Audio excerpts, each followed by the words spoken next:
Yep, we're live now, Chair. Thank you.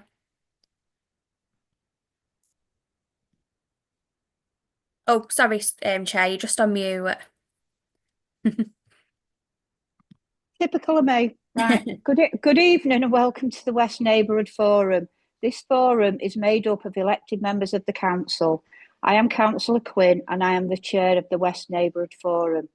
This is a public meeting and as such, meeting is being webcast to the public. Members of the public watching the meeting can submit questions to the forum throughout the meeting using the form on the right or below the webcast, depending on your device. At the end of each item, the forum will hear questions submitted. When submitting your questions, please leave your name and the agenda item or subject matter that your question relates to. Only questions relating to items on the agenda will be accepted. You can find the agenda available to download next to the webcast. The clerk tonight is Natasha Matthews, who will be receiving questions submitted by the public. Chair, Councillor Holland's been on. He's struggling to turn the camera on. As Councillor Ritchie said earlier, everyone's supposed to have the camera on. I don't know whether you can talk to him. Yeah. If you talk to Barry. Yeah, I can give him a quick ring. Yeah, that's fine. Yeah. Right, thanks for that, Jed. Right, well, we'll start with the agenda. Have we got any apologies for Natasha for the meeting? Yeah, any so apologies. Yeah, so apologies from Councillor Newton and Councillor Reid, Chair. Right, thank you. Right, item 2 is minutes from the previous meeting. Can somebody move them? Move them, Sue. Right, thank you, Vinnie. Right, item 3 is an update from Greater Manchester Police. So I'd like to welcome Tim Rudd, Chief Inspector, who's going to give us an update on neighbourhood policing. Over to you, Tim. Okay, good evening, everyone. Thank you very much for having me here today. I'm relatively new to the role here at Tameside as Chief Inspector of Neighbourhoods. So I will try and deliver this as best I can. Natasha, have you got the slides in relation to this, or do you want me to share? If you could share, that'd be great, but I can share if you're having problems, that's fine. Okay, no worries. Presentation if you want me to. I think I should have this now. Can anyone just confirm that they can see that? Yeah, we've got that, yeah. Okay, good evening, everyone. So this is just a little bit of an update in relation to neighbourhood policing, both GMP and kind of Tameside level as well. And I'll go first into our vision of around neighbourhood policing. And obviously neighbourhood policing, as defined by the government, is very much at the heart of what we do as a police service. And building community relationships with our citizens and within different partners within our communities is absolutely key to what we are trying to do here at GMP. And our work and our vision is to ensure that we understand both all of our local community issues, recognising within that the communities that we serve here in Tameside are diverse and individual, specifically in relation to the different areas that Tameside covers, and we want to ensure that we listen to our communities in as many ways as we possibly can. To ensure that we can hear their points of view and understand their concerns. Our strategic alignment in relation to this is on a 3 priority basis, and that's keeping people safe, reducing harm and offending, and helping to strengthen communities. And this is very much in line with the GMP plan on a page, which was set out by the Chief Constable when he first came to GMP. And it's focusing on the basics, which is responding to incidents and to emergencies, investigating and solving crime, preventing and reducing crime, harm and antisocial behaviour within our communities, delivering an outstanding service, and most important and part of doing all that is building trust and confidence within our communities. And that then brings us on to our neighbourhood policing objectives. It's ensuring that we, like I said, recognise that within Tameside and within our communities, there'll be many elements of diversity within there. And we need to gain a better understanding of those needs and their concerns, and ensuring that we listen to those and respond to them. And I know, for example, and it's in one of my later slides, that we can do this by opening up ourselves to as much communication as we can, and certainly through packed meetings, ensuring that with other partners, we're listening to our communities in those very communities by going there and engaging with them and seeing what they have to raise with us as where their concerns are. And we made to ensure that we manage our neighbourhoods' resources effectively and efficiently to be able to respond to those needs.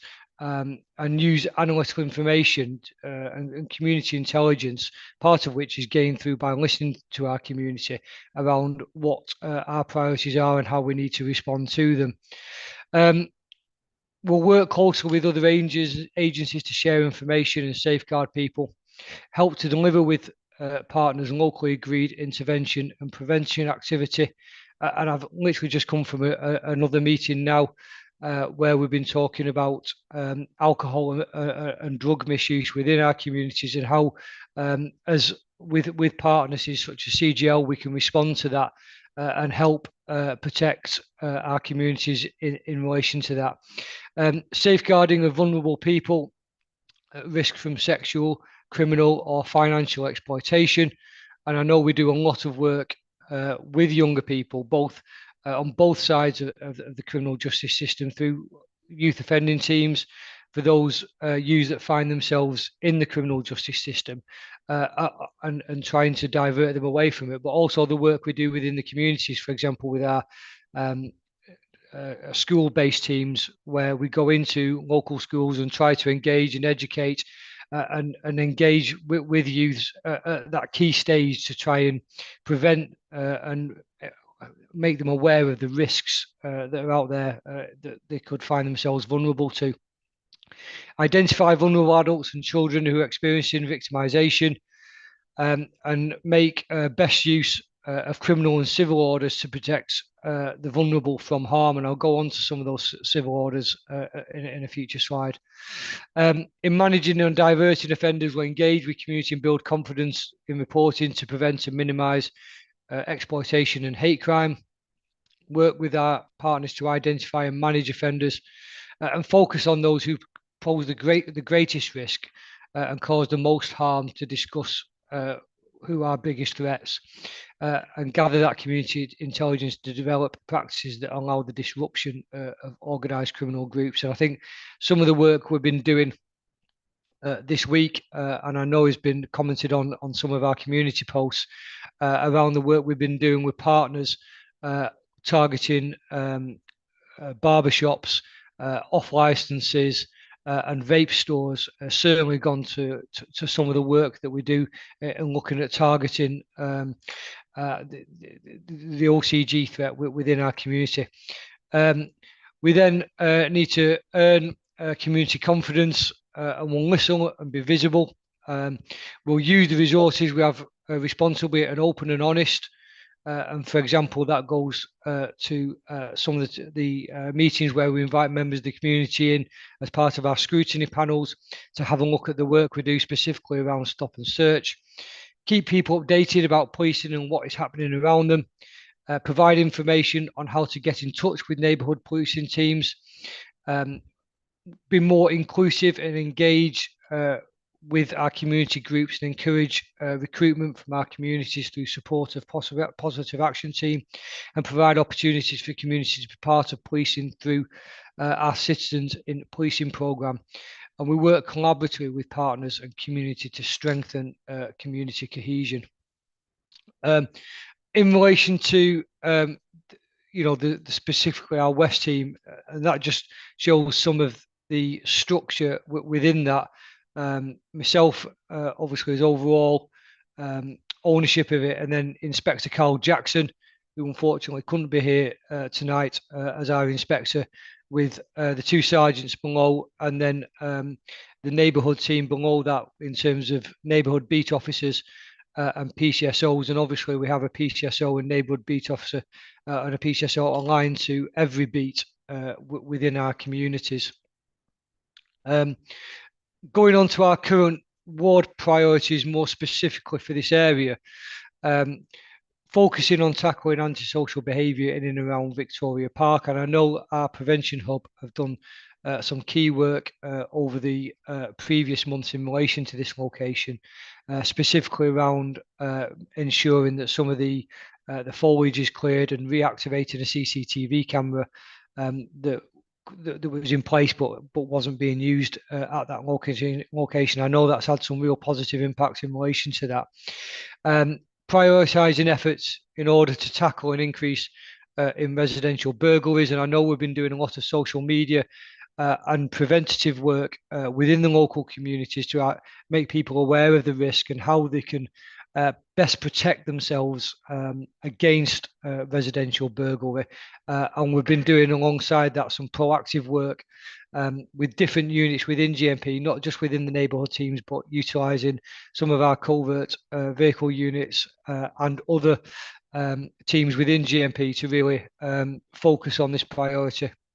And then focusing around antisocial behaviour in and around Granada Park and the surrounding area, as well as tackling shoplifting incidents at many of our stores, both large and small, within the community. And again, I'll come on to in a later slide some of the work we can do in and around that. We're also having a look at shoplifting incidents in and around Snipe Retail Park and the local co-op. And I've got a business management or a business meeting in the coming weeks with different business groups within the area to look at how we can work together to tackle shoplifting and retail crime, which, as you all be aware, is of national significance and reporting at the moment. Droylsden East prioritising incidents around antisocial behaviour, specifically linked to the trams and around Droylsden Town Centre and Droylsden Marina, and not just working there within our neighbourhood teams, but having a look at our safer transport teams, which work across the force, and linking in with B Network representatives and GMPTE, and also having a look at ensuring that we are actively targeting antisocial behaviour in and around our transport networks, not just the tram network. And then having a look at, like I said there, around the transport links.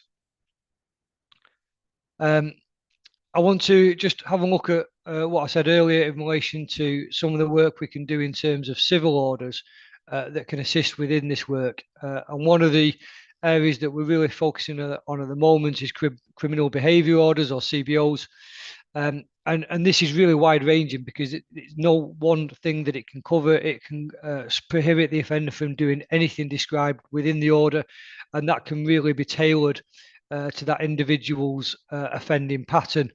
And it may include a condition preventing specific acts which cause harassment, alarm, or distress, preparatory acts which lead that individual onto his offending, or to prevent, and this could be as wide ranging as not being able to carry certain items, not being able to go into certain areas, not to contact certain people, or to perform or engage in certain types of antisocial behaviour, which he may have done in the past. And it can, like I said, it contain a range of conditions that the individual must follow, such as prohibiting them from entering certain areas. If a breach is committed by that individual, then it then becomes arrestable, and they can be arrested, brought into custody, and taken back before the courts, where they may face further penalties. And there is potential imprisonment as one of the sentencing options open to the court. And CBOs are intended to protect the public from further harm and to prevent individuals committing further offences. And that's not obviously just committing the offences themselves, which are by their very nature criminal, and therefore obviously have their own powers of arrest, but really look at preventing that preparatory behaviour, whether that be entering an area, going to a certain location, or engaging in certain types of activities, which would then lead that individual to go on or become more vulnerable to committing further crime, as detailed by his offending history. And I think that's one of the beauties on that, that they can cover that preparatory behaviour if the courts see that fit.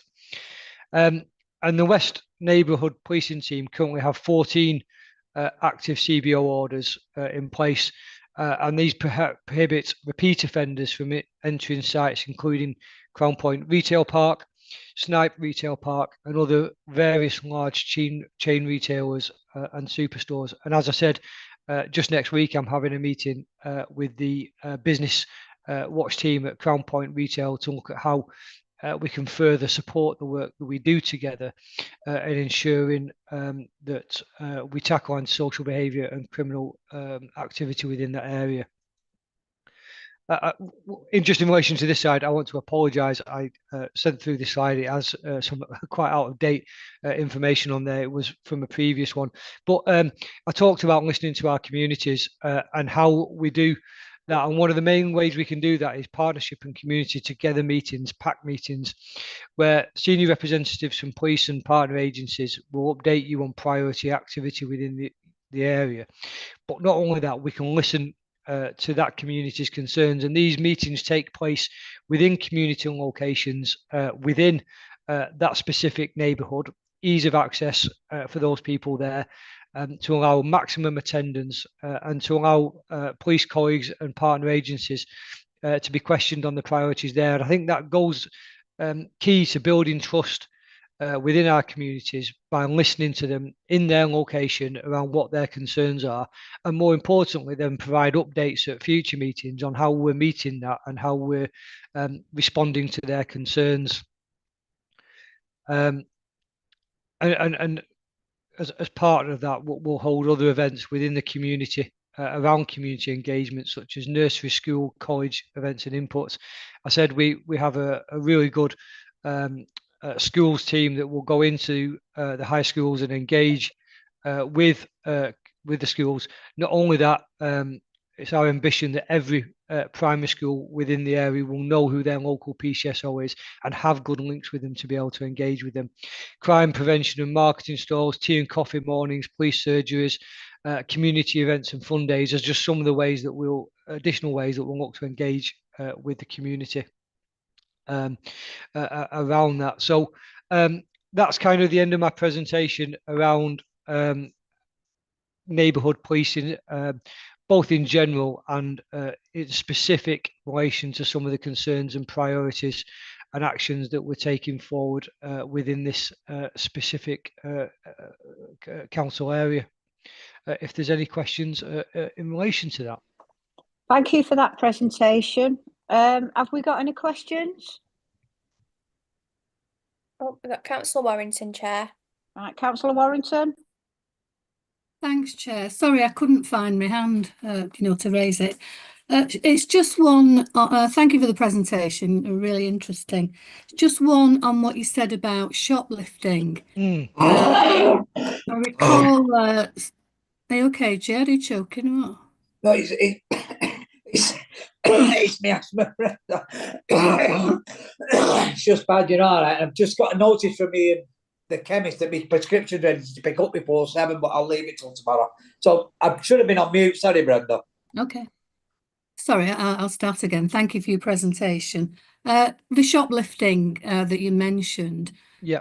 Not too long ago, we were seeing in reports that the police were not reacting to shoplifters where it was reported to be under an amount of pounds. I think the figure I remember was about £200. So anything under that, the police wouldn't respond. Has that, is that correct, and has that changed?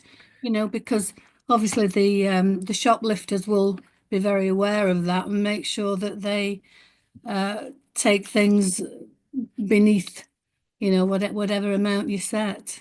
Yeah, and I know there's been certainly reports of that within the media, and I think in relation to, you know, that looked at previous demand, and obviously we take every report of crime seriously. But I think one of the things that was brought in is that we would have an investigation into every level of crime, an appropriate investigation into that, and we recognise the impact that shoplifting can have within communities, and that ranges widely. If you look at, you know, it affects a multinational organisation differently to how it would affect a local shopkeeper. And I think one of the challenges we have to do that is recognising that a lot of this is becoming more organised. A lot of the people that commit this offence are repeat offenders. And CBOs, for example, as I mentioned previously, are a way of really targeting that. But absolutely, we take shoplifting seriously. We recognise the impact that it has on the community. We recognise that not only do we have to look at the actual offence, but we have to look at what further that brings and the reasons behind people are shoplifting. Why are they shoplifting? Is it because of, you know, financial worries and family at home, or is it to fund a larger addiction of drug and alcohol misuse in relation to that? So it is a gateway into other opportunities as well, and it may well be that, you know, I don't say for 1 second we're going to prosecute every shoplifter. I think we have to take it individually. If you look at a young child that went into a shop and maybe tried to steal some sweets, we'd look at it very differently from somebody who's going in there stealing habitually to fund a drug habit. But absolutely, we take it seriously, and we are working with people to deal with that. Thank you. Can I ask members, please? No, you can't see it. Chair, Anne, can I just tell you? Anne, can you please put your camera? Can you put your iPad on mute? Because I've got Councillor Cooney who wants to come in. Okay. Thank you, Councillor Cooney. Yeah, all right, thanks, Chair. In and around the same issue, actually, is one, the CBO orders. Have we issued many? Because the town centre in Droylsden was plagued. You'd go into Greggs, same as anywhere else. And I mean, Boots is now gone, but you went into Greggs and they just walked into Greggs. They would pick up a sandwich and walk out, and anyone stood there, and it's threatening actually to the staff who work there. Now, to be fair, I think it's eased down a lot. There's not many shops. I think there's only Greggs selling stuff that you can go in and take from now there. But I like the idea of the order. But I mean, have we issued many recently in the town centres? And also that we go, you know, I would like it that we went large on this in the sense that we will stop you entering the town centre. I get that. There's an economic reason. There's all sorts of reasons that people may do it in that sense. But it undermines the shops. It undermines the people in the shops while it's going on. Because they don't, it's not sort of like hide and pretend and walk out, hid under your jumper. They blatantly walk in. The staff, quite rightly, is not to challenge them, and then they walk out.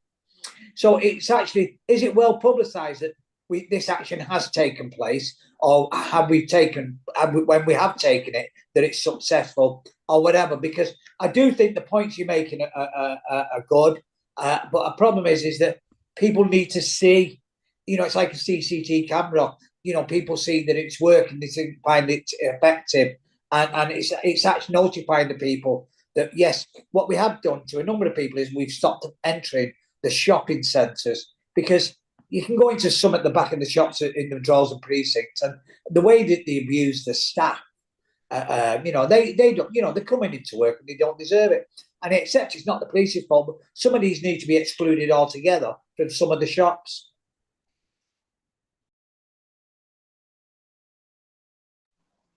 Oh, sorry, you're just on mute. I've finished, Chair, now, yeah. Sorry, can you hear me now? Yeah.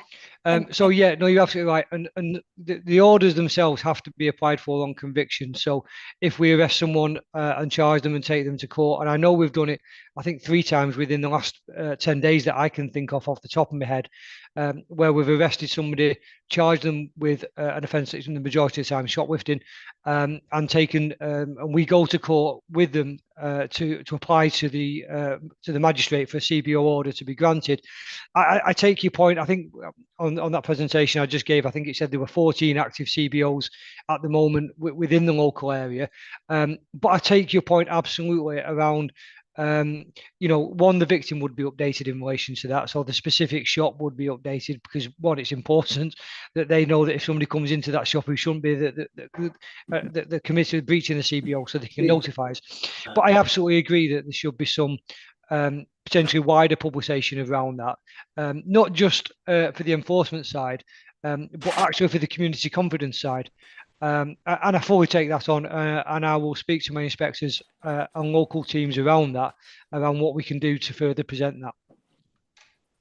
Thank you. Natasha, has anybody else got any questions? I think just Councillor Holland. Councillor Holland. Can you hear me, Chair? Can you hear me? Yeah, we can hear you. Yeah. Right, thanks. As regards to the shoplifting, is it to the stage in Droylsden where it's organised crime? Because looking at the shops that have closed because of shoplifting, I mean, I can remember during COVID, they had to clear the shelves because people were coming in for prescriptions and the place was empty. There was that much stuff being stolen. Is it organised crime like it is in some areas?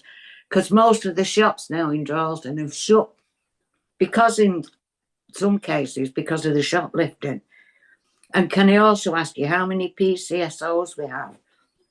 We used to see them walking around a lot in the area, excuse me, but we never see them anymore.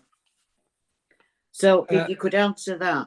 Yeah, so certainly in relation to the type of shoplifting that we suffer, I would say the majority of it is more local offenders than organised crime, certainly within our area. And I'm not to say that there isn't an element of the organised crime around that.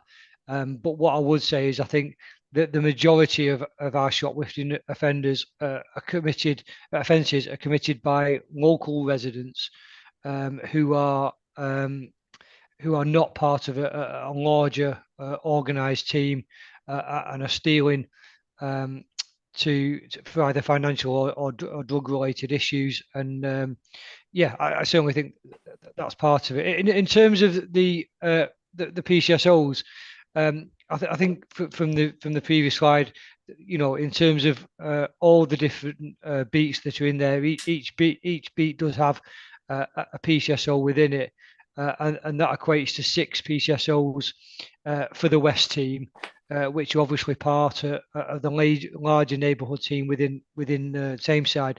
But each beat has its own specific dedicated PCSO.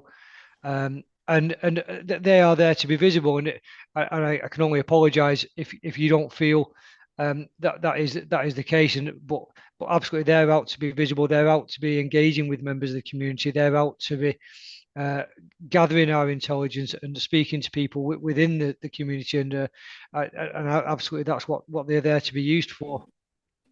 Thank you. Thank you. Any other questions? Yeah, Councillor Mills, Chair. Councillor Mills. In relation to, you've mentioned about packed meetings as well. In relation to residents groups, we're fortunate to have a couple of residents groups now in Droylsden East. How could we reach out to our neighbourhood officers to attend those meetings? Obviously, I understand that they're at night. It might not work with shift patterns. How susceptible would you be to having an officer attend those meetings should the residents meeting wish for them to attend? Absolutely, no issues at all with attending. And we don't work as a neighbourhood team 24/7 like the response teams do. We don't work all night, but we're here till 11 o'clock at night, and I am more than willing to ask representatives to come and speak to residents groups if they want us to. The more opportunities we have to engage with community members, the better. And absolutely, either through this meeting or through the chair or whoever, you're quite I'm quite able to give you my details, contact details, and I can arrange that for you. Fabulous. Thank you. Thank you, Chair. Thank you for that. Tim, can I just ask you a quick question regarding residents groups? Yeah, absolutely. Because I know a few years ago, the local police didn't like coming into public premises. Is that still the case for residents' meetings? No, I'm quite happy for us to go into public premises. I think we should be open Right. to public scrutiny, and there might be some parts of a meeting that we may need to discuss things behind closed doors. But the point of engaging in residents' meeting is to engage in the community, and I'm quite happy to do that. I think it was Oh, licensed premises. Sorry, right. we have Yes. meetings in licensed premises. Yeah. Yeah, I think there's. Look, I'm all for it in community engagement, and the more of it we can do, the better. I think I'd probably say that I think there are probably better premises that we can go to other than licensed premises in relation to it. But absolutely, I'm not necessarily barring anything. But yeah, I think there's probably better places we can go to. But again, I'm for meeting the community. If we can do that, we will do. Can you put this Thank back you on? for that. Have we got any other questions? Rest. Chair, can you hear me? Yeah, Anne, go on. Just one question. We used to have a surgery at St Martin's Church once a month for the police. Not that we do one as councillors, but they used to have a police surgery once a month. Can you tell me why that stopped, or is it going to start again? Thank you. The first part of that answer is relatively simple. No, I'm sorry, I don't know the reason why that stopped. I'm relatively new in posting here. I've been in about 2.5 weeks, so I do apologise for not having that information. But again, like my last answer, I'm quite happy that if there's an ongoing surgery there, that we have attendance at it. And again, if you want to, either through the chair, contact me afterwards. I can arrange for local PCSO or MBOs to make themselves available and linking with that group as and when necessary. We used to just have a surgery for people to call in, with any problems, just once a month. Okay, absolutely. I'm quite happy, and I think it's a good opportunity to engage, and I'll make sure that we can link in and provide some drop-in facility there ourselves as well. Thank you.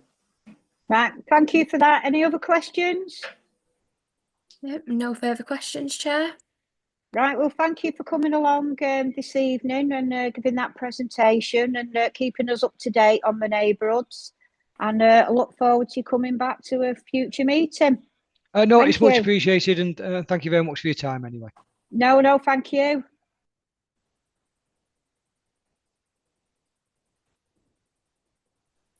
We'll now move on to item 4, which is the Tameside carers. And I believe you're taking us through this, Alison. I am, yeah. I'll share my screen if that's okay. Thank you for having me. And let's see if that's working. Can you see that? Yeah, we've got that. Thank you, Alison. From beginning. You see it? Yeah. No, that should make it a bit bigger. There we go. So thank you. It's really nice to see you all again and just give you an update on our carer strategy that was launched last year. Obviously, you probably all know this, but just as a very quick reminder, a carer is someone who provides informal and/or unpaid support to a partner, family member, friend or neighbour who is ill, struggling or disabled and could not manage without this help. This is distinct from when we talk about a care worker who's paid, but we mean an unpaid carer. So carers are really, really important. They save us a phenomenal amount of money every year by spending a lot of their time looking after their loved ones. And what we recognised in adult social care was the importance of recognising that really key role that our carers have and doing something to make our carers feel more supported and asking carers what they felt was really, really important to them. So last April, we launched the carer strategy that's in line with our adult social care strategy. It's over 3 years, and we did a lot of consultation with our carers to find out what was important to them and what they felt should be in that strategy. There are currently around 5.8 million carers in England. So 5.8 million people doing the work that actually, if that came into services, would be a support worker or a direct payment or somebody having to provide that care. So this equates to 8.9% of the resident population. We expect that the number is nearer to 10 million because not everybody registers as a carer. The majority of carers are female. Females provide 10.3% of unpaid care, compared with 7.6% of males. And the highest percentage were individuals between the ages of 55 and 59 for females and 60 to 64 for males. Carers contribute a staggering 162 billion. I shall just repeat that so you remember it. 162 billion to the economy by looking after people that otherwise might need adult social care. So this fits in with our Tameside overall priorities as a place. It fits in with our housing strategy, making sure people have a good place to live, our equality strategy, our local account, which is our annual report that ensures people are clear what's available in neighbourhoods, our adult social care strategy, our corporate plan, our vision, our poverty strategy. Quite often our carers, because they're not working anymore, because they're looking after their loved one, do get into positions where they need support. Our market position statement, which talks about all the things available, and our carers strategy. So throughout 22-23, we did a lot of work in terms of trying to understand from our carers what's important to you as a carer. How do you feel that we're listening to you? What would you like to see in the strategy? What things really, really matter to you? So we did this in a variety of ways. We had a big conversation. We did lots of feedback forms. We did lots of coffee mornings. We had some independent research done. And it was really important to actually relaunch what was going on for our carers and find out what was important to them. And our vision for our carers is we all want to live in the place we call home with the people and things that we love, in communities where we look out for one another, doing the things that matter to us. And that's important to our carers. So there were 6 areas that carers felt was really, really important to them. So what they said was identifying and recognising carers. A lot of people just look after their loved one and don't really realise actually what I'm doing is a caring role. We just take it for granted that I'm going to look after my partner, I'm going to look after my mum. A lot of people don't actually register and get that support that they can. Recognising carers as real and expert partners. If I've cared for someone for 10 years, I know better than a social worker, better than a support worker, what that person needs and requires to live a good and meaningful life. So it's been really important to really engage our staff in listening to the views of those carers and recognising that they're an expert in their own right. Supporting our carers to stay healthy and well. A lot of our carers have found that, you know, it takes its toll. If you're 24/7 looking after somebody and you very rarely go out of the house and leave them, that has an impact on you. That has an impact on your health and your mental health. So really looking at what are we doing to make sure our carers stay healthy and well. Getting the right help at the right time. So people don't always know what's going on, what's available. And actually, once they get that support, they are able to do that caring role much better and feel that they've had that support at the beginning. Supporting our younger carers. Younger carers look after mum and dad. You know, they need their own support, their own thing around looking at how do I as a young person go out and enjoy my life when I'm running home to look after my mum or dad or my grandparents or whoever that might be. So making sure that they're really having time to engage in their learning and that caring responsibility is not overtaking their life. And carers wanted to have the opportunity to think about employment and training. Often, because of those caring roles, people struggle to get the opportunity to go to work. So we looked at making it real. Think local, act personal is really important. It's making sure that care is personalised for that person, for their carer, and that we really embrace the I statements and the we statements. The I statements say what it looks like for me. So I want to live in a place that's good. The we statements are what we are going to do as communities to make that happen. So this is the work we've been doing over the last years so that you can see the amount of investment that we've been doing. So from January to December 2023, there were 295 carer assessments and joint assessments carried out. A joint assessment is where the carer and their loved one are assessed at the same time. A lot of people prefer that option because they then only have to go through the process once. And then there were 408 carers reassessments and joint reassessments. So that's when you've already had an assessment once and we're just reviewing it. But in 2024, between January and December, our figures have risen. So in total, in 23, we did 703 carers assessments. In 2024, there were less joint assessments. A lot more people are actually wanting to have an assessment in their own right, but there were more reassessments because obviously people are now getting to be known by the service and are in the service. So we increased to 905 in total. So we've done a lot of networking events to really make sure we're looking after and listening and seeing our carers. We've been doing 50 networking events over the last year. We've spoke to over 800 carers at these events, making sure we're identifying what support people need. And it's been really key in getting that early identification. And we've been making leaflets and sending lots of leaflets out so that people understand what's going on. They've been particularly successful being sent out with the hospital when people might be becoming a carer for the first time because their loved one needs extra support. We hold lots of coffee mornings. They carry on throughout the year. We make sure that we have key partners at our coffee mornings to give our carers advice, our occupational therapists, community response service, Department of Work and Pensions, so people are getting really good advice. So they're having a coffee morning, but they're getting something out of it. Staff support carers in the sessions. So if somebody comes in and wants a one-to-one, we've got quiet rooms in the carer centre that people can go in and have a chat. We started working with the Hattersley Hub last year and have a monthly coffee morning or afternoon, sorry, once a month. These are starting to see attendance grow, and carers feel that these sessions are for them. So much around what a carer will hear is around what matters to their loved one, what their loved one needs. These are for you as a carer, looking after your needs. We've had Young Carers Awareness Day back in March last year. We've had a Carers Week in June, Carers Rights Day, working with young carers, celebrate an event in the carers in Stamford Park. We have a carer who used to be an opera singer, and he comes and does opera singing that he enjoys and everybody else enjoys. And we held a marketplace event with our carer centre with partner agencies.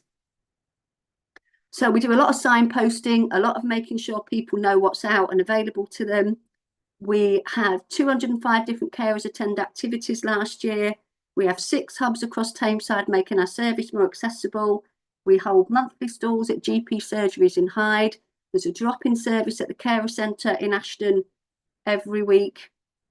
We've done lots of different activities. That just gives you a list of all the different activities we've done to make sure that we're really supporting our care as well. The particular favourite was the archery course.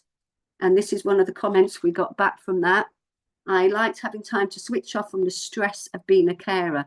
We quite often don't recognise that being a carer, looking after our loved one, of course we want to look after our loved one, but it can take its toll and it can be stressful.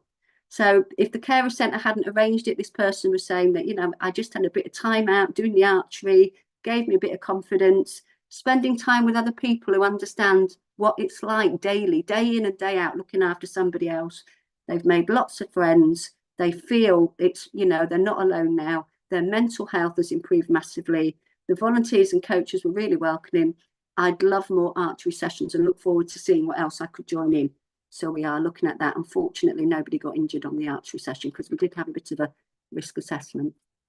Tameside Carer Centre also offer emotional support, advocacy, advice and guidance. We have a daily carers drop-in, local hubs, one-to-one if you need it, coffee mornings, carers forums, carers week, carers events, and carers courses that have been well attended, just to make sure we're focusing on those really important carers.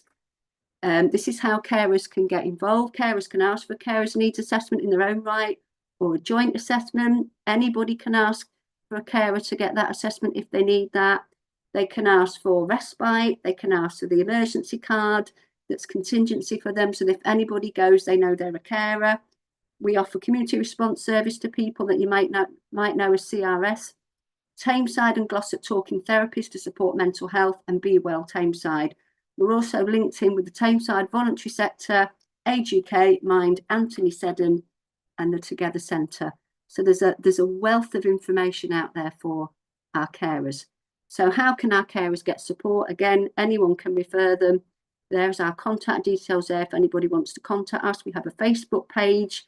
The Carer Centre in Ashton is open. People can just bob in whenever they want. And we're always pleased to see anybody wanting advice and support. That's what we're here for. How you can support carers is tell them all about the Carer Centre, tell them where they can go and get support if anybody comes to you needing that advice. Invite the carers team to any events you're doing or any networking issues that are going on. Our carers team are always happy to come, put up a stall, talk to people. You can refer carers to our service if they come to you and they want that support. Promote the carers service within the community, and as we all should be doing, fight for our carers' rights. So thank you very much. Any questions? I'll stop sharing if I can remember how to do it. There we go. Thank you.